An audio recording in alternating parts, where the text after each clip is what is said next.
NFL, so let's put out Men at War and let's put out, Red Hood and the Outlaws and stuff like that. You know what I mean? Mhm. That just seems like I hate to say throwaway title, but that's kind of how it feels. It seemed. I don't know. Does that make any sense? I remember you saying something similar to that before. Okay.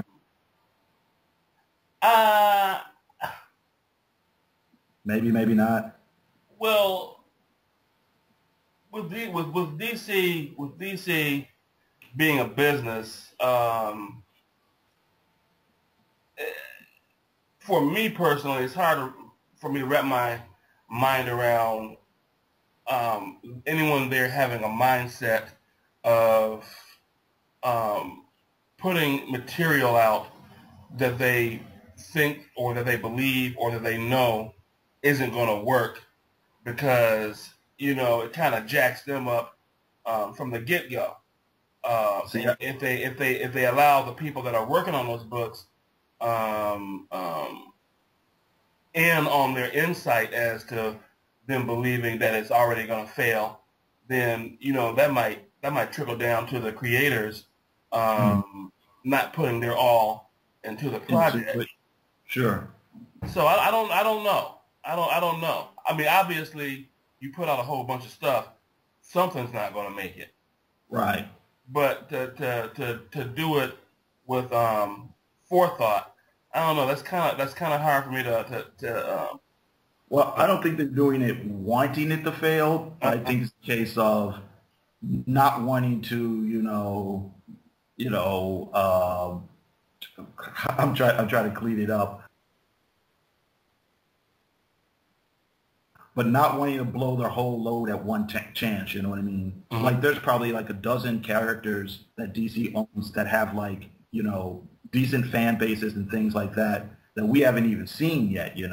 Right, And the whole idea is, maybe they're saving these characters for, mid-season replacements, so to speak. You know what I mean? right. In a certain, you know what I'm saying? Like, let's save. Oh, well, here, like they're gonna do, like in a few months, they're gonna start running a Shazam backup feature. You know what I mean? And that's something that some people I think are waiting for. I think it's gonna be in Justice League or whatever. But let's not put Shazam in his own comic right away because there's only so much money that people can spend. You know what I mean? I mean, just on the whole thing of odds, every comic is not going to sell 1 million copies or whatever. They know they're going to have to cancel something. So if Minute War becomes a hit, great. But if it's something we have to cancel in 6 months, well, okay, now we can bring in Shazam or Black Lightning or whatever, the Metal Men or whomever to kind of fill in that spot. You know what I'm saying? Yeah, I get what you're saying because the because if you look at the whole premise of DC's retooling Mm-hmm. with 52, um, prior to the 52, I think they had significantly over 52 titles, Sure, to begin with. So you would kind of have to figure that they got stuff waiting in the wings. sure. So if they get rid of 8 books and then bring in 12 more, you know, um, that's definitely a way they could go. Uh-huh. Let me ask you this. Um, from what you gather of the DC52, um, as permanent can be, so to speak, Uh-huh. do you think that this is going to stick? And if not, why not? I think certain things are going to stick or for instance, like Superman is probably going to stick for a while, the whole new suit and everything like that. But I think that actually has more to do with, the legal issues and things like that that they were going through with that character. I Absolutely. think I think that's definitely going to stay around. Hmm. Stuff like that, Batman, they didn't change at all. Green Lantern, they didn't actually change from what I understand. I haven't been reading it, but from people who have been reading it, they just kept on with the story like nothing ever happened with that issue. I think certain other things, they'll probably eventually will go back a little bit closer to how it probably was, like maybe over the next couple of years. Just because, I mean, really, I think that, how do I want to put this? I think with this relaunch, unlike the other, like, Crisis on Infinite Earths and the other things they do to fix their continuity, they really didn't have any sort of plan with it, you know what I mean? They didn't sit down and say, okay, this is what the history of the characters are, this is what the continuity is going to be, and so on and so forth. And even now, you've got them going back and forth on, what they say counts and doesn't count. Mm-hmm. Like at first they said, okay, the history of the DC universe is only 5 years old, but everything happened within that 5 years. And then they had to go back and said, oh no, since Batman's still the same, Batman goes back 10 years. Then they've come back and said, well, you know what? Since it's only been 5 years, most of those crises and things haven't happened. You know what I mean? So I get the feeling that slowly, as they kind of feel their way about, I think things are going to come a little bit closer to how they were before. You know what I mean? If that makes any sense, the way I explained it. Yeah, I get what you're saying, but I think to sort of piggyback off of your Superman comment, I think in a way, I could be wrong, but I think Superman pretty much is the reason for the entire change. I think it was a few things. Oh, but go ahead. I'm sorry. But no, I think Superman was basically the catalyst that when they figured that chances are there was a good chance they were going to lose certain aspects or certain rights to Superman in terms of appearance and whatever else. Mm-hmm. They figured, we might as well take this opportunity to retool everyone. Sure. As far as Green Lantern and Batman not changing, I would say they may not have changed that much substantively, but the change, it would still be there because they're 5 years younger. Yeah, but that's, I don't know how relevant that is. You know what I mean? I don't know if that's something that you would detect just picking up the comic book for the first time. Even if you're somebody, let's say you cut down on your Marvel comics, you want to pick up some of these new DC comics. There's nothing really significant that's changed about Batman. You say he's 5 years younger, but that's really, I doubt that's really going to affect the stories that much that they would have been telling with them before then. You know what I mean? I agree, but I think within the whole, spectrum. He changed. And then, go ahead.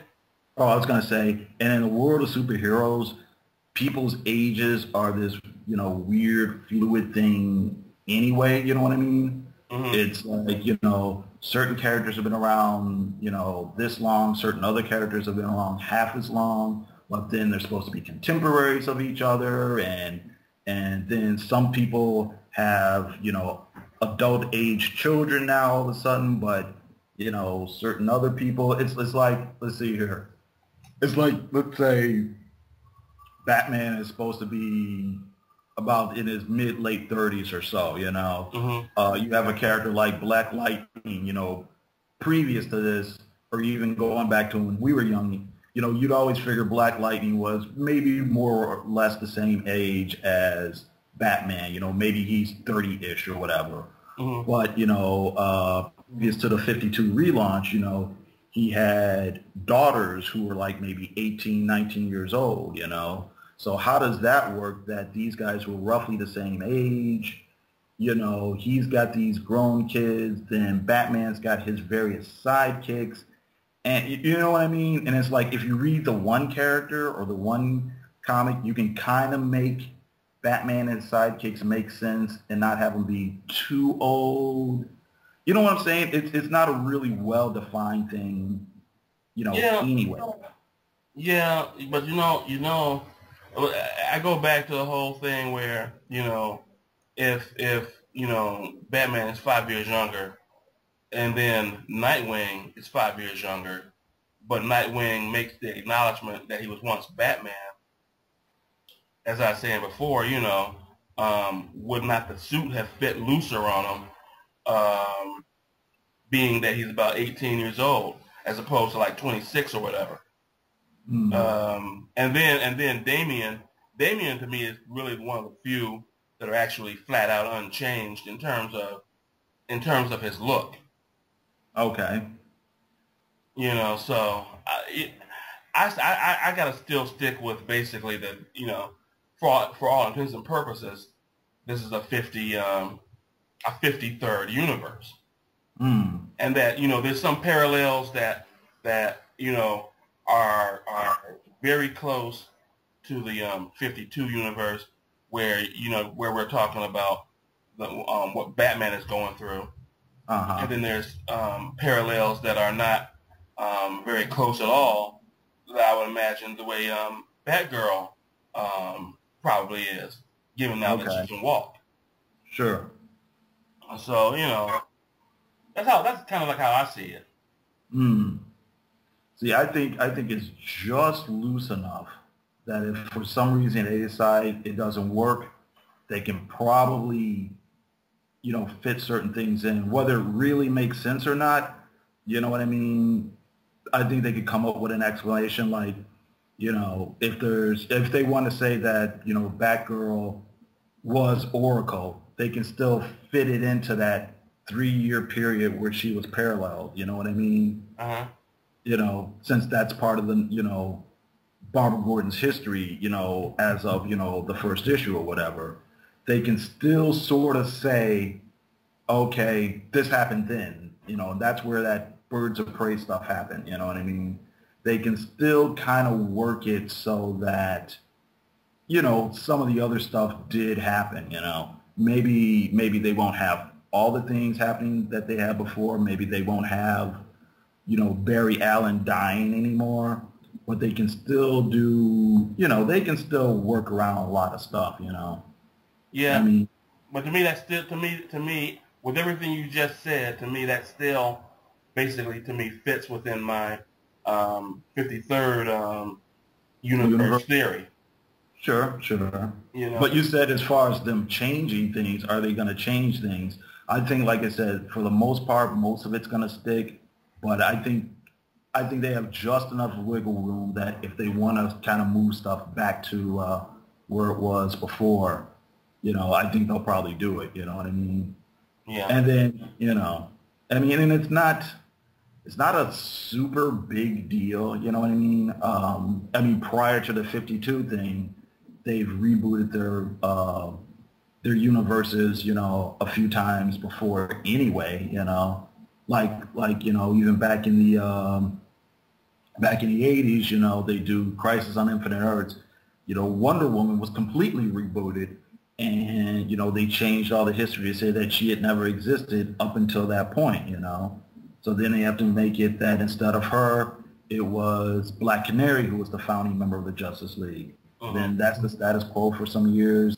Then they do it, then they come back with Infinite Crisis, where they go back and they said, oh no, all that stuff did happen. You know what I mean? It's, they can work their way out of it if they want to, you know what I mean? Well, I don't know if it was us that was talking, but I do remember the subject of Wonder Girl had come up, and Wonder Girl. Donna Troy, you mean? Yeah. Or you mean New Woman? Yeah, but apparently Wonder Girl was initially Diana Prince, and some editor or somebody kind of caught it and had to switch it up to Donna Troy. Yes. I think we were talking about that. That's what I read. Because before it was, it was Diana, going back and forth through time, It was, she was Wonder Girl was Diana at a younger age, just like Superboy was Clark Kent at a younger age. Right. But yeah, it didn't make sense to have Wonder Woman in the Justice League at the same time when they were publishing the Teen Titans with Wonder Girl in it. So yeah, they had to flip back and said, "Oh no, this is my adopted sister," you know. Right. But you know,